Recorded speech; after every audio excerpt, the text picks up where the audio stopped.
Vous écoutez KTO Radio.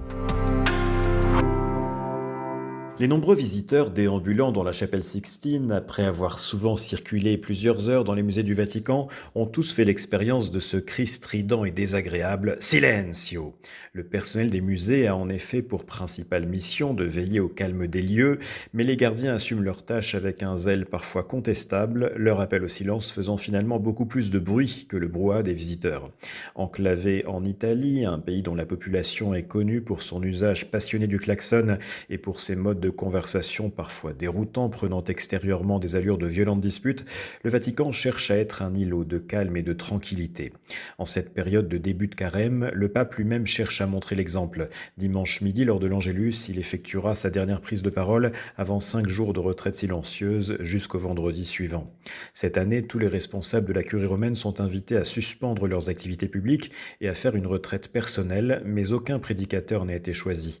Le pape préfère laisser une place au discernement personnel dans l'intimité du cœur et en se retirant dans le secret.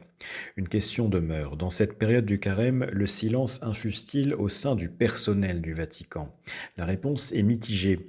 Les routines administratives et les discussions à la machine à café occupent souvent plus de place que les temps de silence et de prière personnelles ou communautaires, souvent réservés aux circonstances les plus dramatiques, comme les décès. Le pape lui-même est souvent rattrapé par l'agenda international et médiatique. En 2023, la diffusion d'une émission préalablement enregistrée, dans laquelle le pape répondait à des questions provocatrices sur la sexualité, avait parasité la Semaine sainte et suscité un profond malaise au sein de la communication du Saint-Siège. Au Vatican, beaucoup aimeraient voir le bruit médiatique laisser la place à une vraie pédagogie du silence et de la parole rare, à contre-courant de la saturation d'informations qui sévit à Rome comme partout ailleurs. Depuis Rome, Cyprien Viette de l'agence Immédia pour KTO. KTO Radio.